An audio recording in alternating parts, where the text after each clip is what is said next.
Welcome to Diaspora's Career Challenges, where we dive into the questions every diaspora and immigrant loves to hear. Where are you really from? And the classic, what's that accent?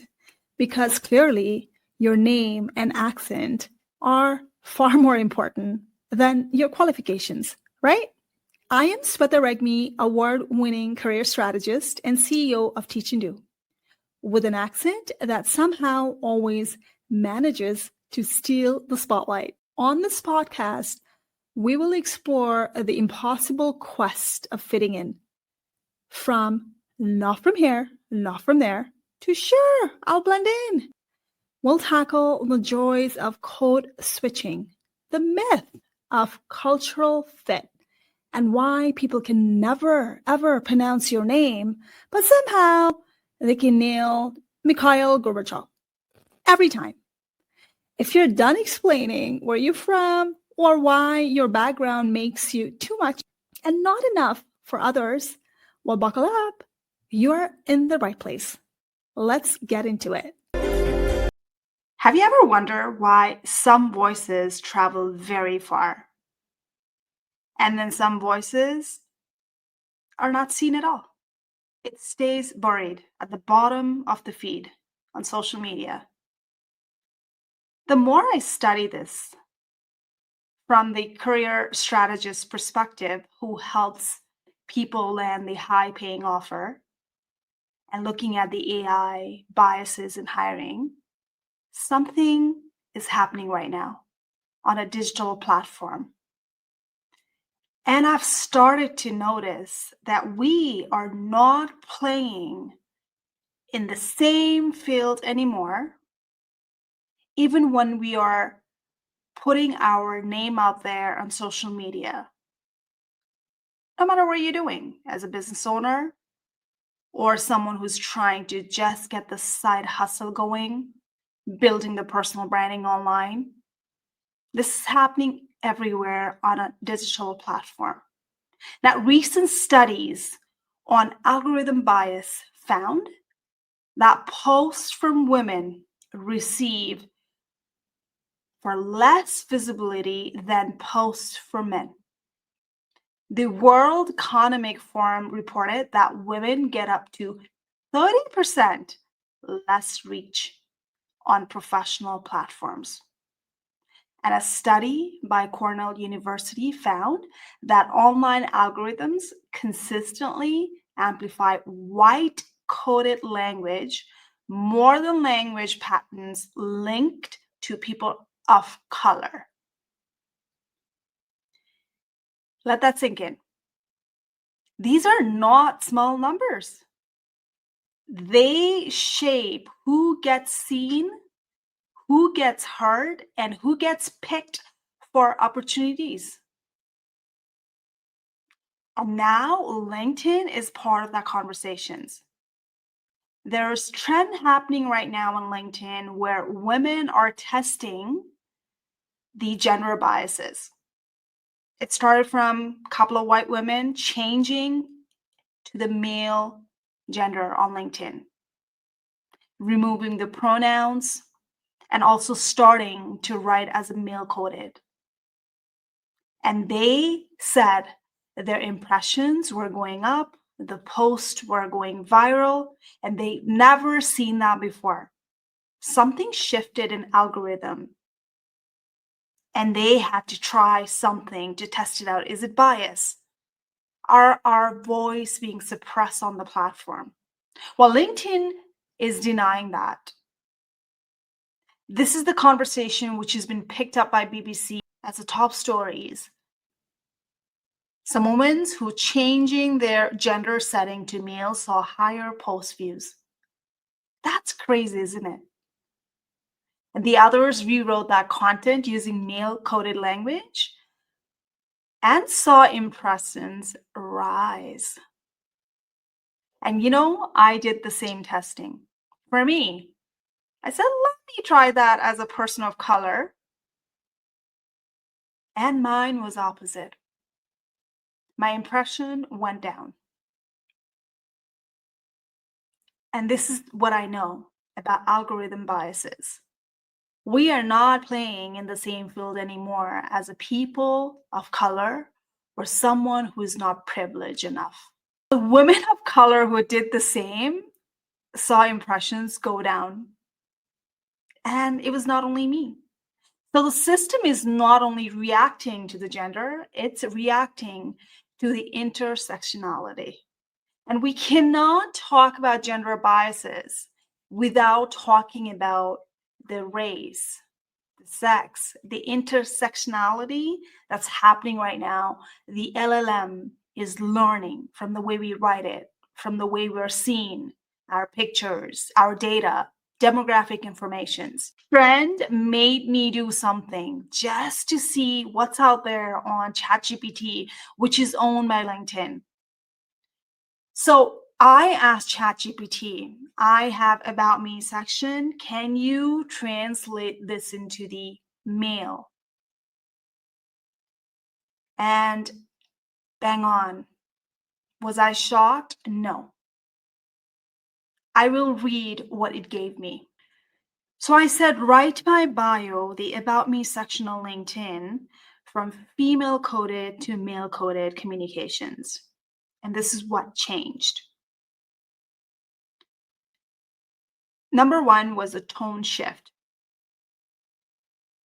The empathy versus authority. So my bio had, you are not alone. I see you as a female coded. And ChatGPT said, as a male coded, they recommended me this. This is a system problem. Here's how to win it.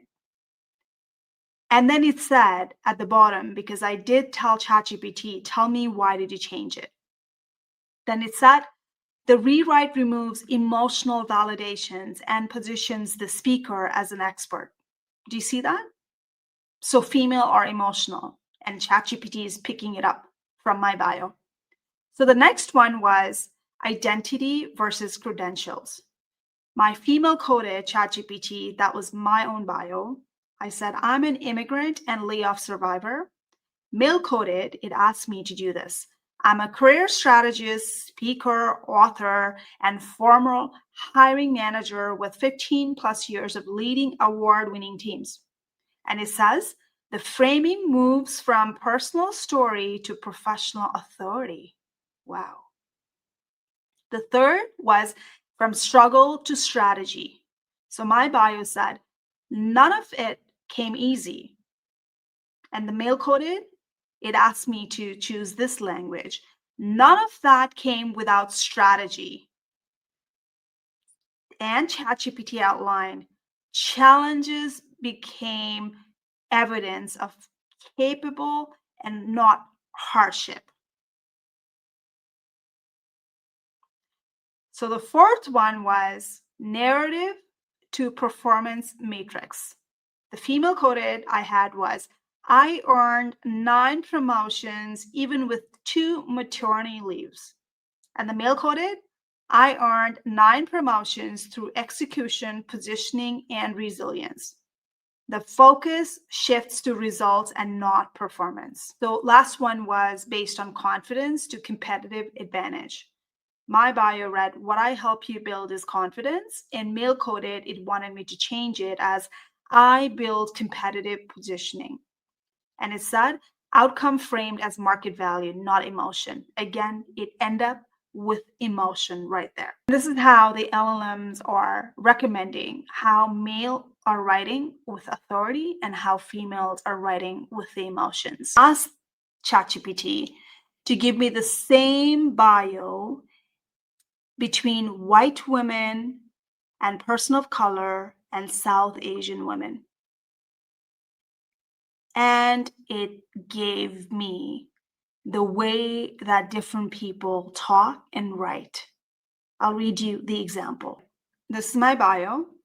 Struggling to build a career in Canada as an immigrant, you are not alone. Here's what ChatGPT gave me. The white female coded. Struggling to build a career in Canada, I know it can feel overwhelming and you are not alone. And it said why I changed it. added emotional reassurance because white female coded language often uses empathy, softness, and support. Now I said, put it on the POC women coded language. And it said, this is the recommendation. Many immigrant professionals face real barriers when building careers in Canada, and you are not alone in this. And ChatGPT said why they changed it. Added reference to structure barriers because POC coded language names systems rather than individual struggle. And I asked, can you put this in South Asian women coded language? And it said, building a career in Canada as an immigrant takes strategy. So here is what helps your skills get recognized. It said why it changed it. It said shifted to tactics and solutions because South Asian coded communication emphasizes guidance over emotions. And I kept on going with this exercise, and it was mind-blowing. I put it on the LinkedIn newsletter. So across this version, what I realized was the model was explaining the deeper patterns behind each rewrite. And here's what it said.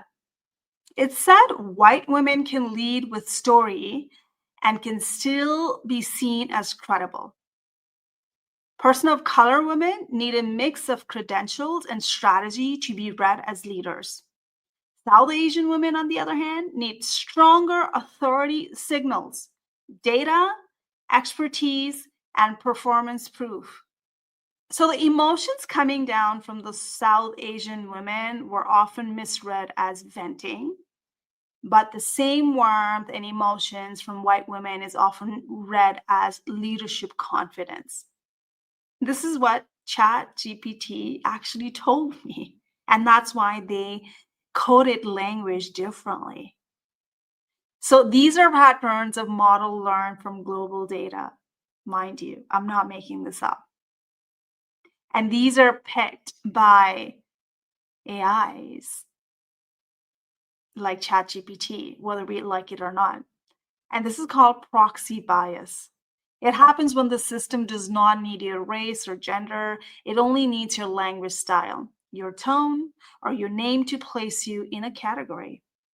And once it does that, your visibility shifts just the way it's happening on LinkedIn right now, while women are changing the gender to test it out. And I did it for myself as well. And my experience was not the same. The impression went down. And this brings me to something that has been on my mind. What happens when we declare who we are in a platform? When we choose our gender, our identity, our demographic, or even our pronouns, how is our data being used? It's being sold to the advertisers there. No wonder we get targeted advertising based on the data. It's available on the platform everywhere.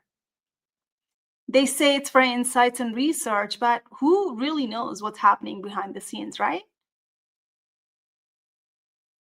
And this is happening in the hiring world too. That impacts a lot of underprivileged community. And I've covered that on my podcast about, is algorithm fair to the underprivileged community?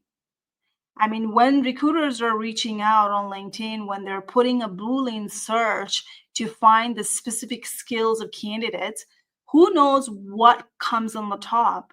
Recruiters are probably doing the right thing. They're trying to do the right thing, but we don't know how these people are ending up on the top, right? The South Asian, white men, white women, and the layer just keeps on getting deeper. Who gets visibility on the platform?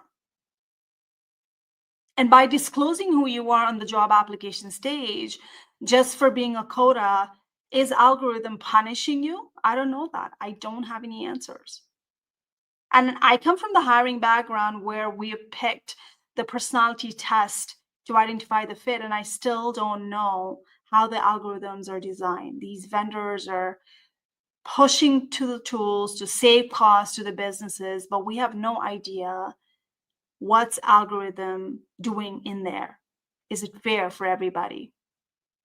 I don't think so. And I'm not an expert on it. And this is why I've started to question, should I declare my identity on any platform? I'd rather go on and say, I prefer not to say. This is where my head is sitting at right now. It's spinning what's happening in the market right now, everywhere, online, any social platform you're trying to create the content, if you're a content creator right now. But algorithms do not need my demographic either, because now the languages patterns are being detected. The way I write, my profile pictures, my industry, my title, what I like, what I read, what I react to, everything is being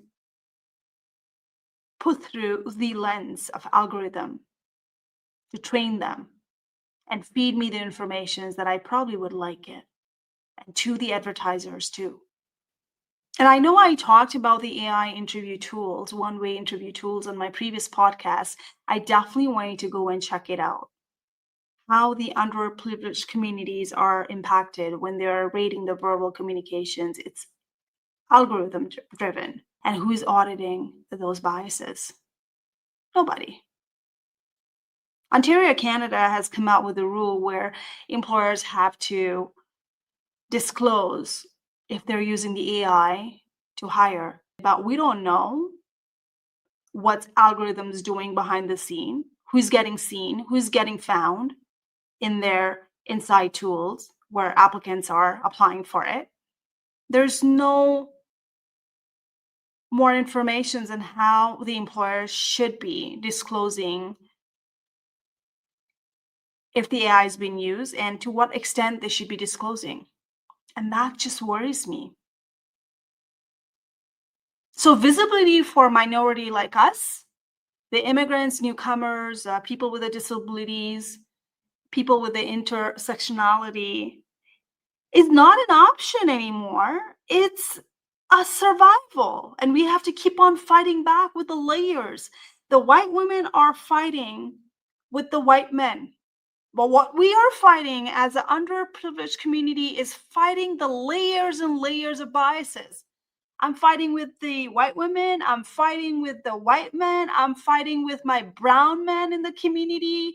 I'm fighting with everything there. It's even harder. And this is what the visible minority has been saying.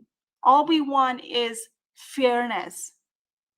So the Canada comes out with the AI investment $1 billion, and the budget was announced. And we just have to ask the simple question here. Who is auditing these damn algorithms? Nobody. You know how many times I've tagged the ministers and MPs and the news channel, but no one's talking about it. Whereas we're just saying, well, we're going to be better at AI, but I have no idea how we're going to be better at AI and fight back the biases. Nobody's talking about that. Who is holding these tools accountable when they are quietly punishing underrepresented communities like you, me, and so many out there? The answer right now is nobody. Well, it's been confirmed that AI is being used by Fortune 500 companies, 98.4%. They use the hiring processes. And there's no doubt making biases in hiring is becoming worse and worse. There was a study done in 2025 on 500 resumes, and they found out that 27 tests for discrimination across 3 large language models. AI was trained on massive amounts of text. And 9 occupations, resumes with female associated names were favored in only 11.1% of the cases, and white associated names were favored in 85.1% of the cases. So tone and warmth that I got it from the ChatGPT was white women, empathy, and soft encouragement are rewarded on LinkedIn, apparently, and read as authentic leadership. This is not my language. This is from ChatGPT straight up. POC women must balance empathy with systematic awareness to avoid being stereotyped as soft or niche. South Asian women, warmth is often misread as, I already said it, it's venting. So the tone is more authoritative and strategic. That has to be like that. I mean, when the white women can lead with story and be perceived as credible, that's what the ChatGPT said. POC women need credentials and strategy to be read as leaders. And South Asian women need data-backed expertise, matrix, professional identity first. So these are all algorithm biases built on proxy biases. And these are being fed into the online system, whether you write the content, and this is how the visibilities are being impacted for majority of people with the underprivileged background. Let that sink in. All in all, the ChatGPT outlined that white women can show vulnerability and still gain authority, and POC South Asian women often must signal agency and solutions first to avoid being read as weak. There you go. There's a biases, and what's happening right now everywhere is we are not playing in the same field anymore. Whether it's online, whether you're looking for a job, the male-coded languages are preferred everywhere, and that's from years and years of biases, which is now built in the algorithm.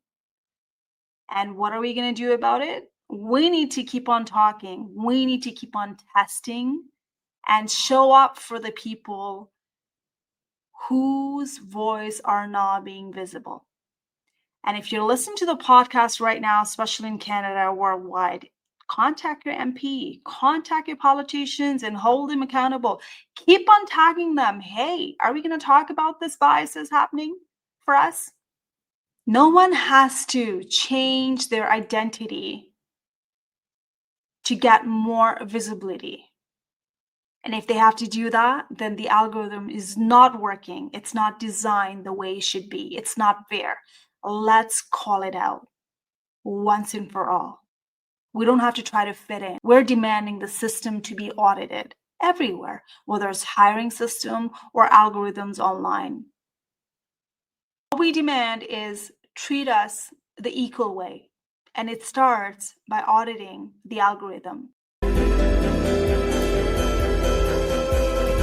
And that's the wrap for today's episode, Diaspora's Career Challenges, where blending in is overrated and fitting in to someone else's mold is so last season. If you love this sarcasm, don't forget to subscribe, share, and I'd really appreciate your review. I'm here to remind you that you're not here to fit in. You're here to stand out. Your accent is still a mystery to some. Who cares? So the next time someone asks, "Where's that accent from?" just smile and say, "Oh, don't worry. It's called unique. You'll get used to it." Where can you connect with me? I'm all over on social media. Connect with me on LinkedIn. And I do have a free resources for job search and career under teachingdo.com/free resources. Can't wait for you to come in and join me next week.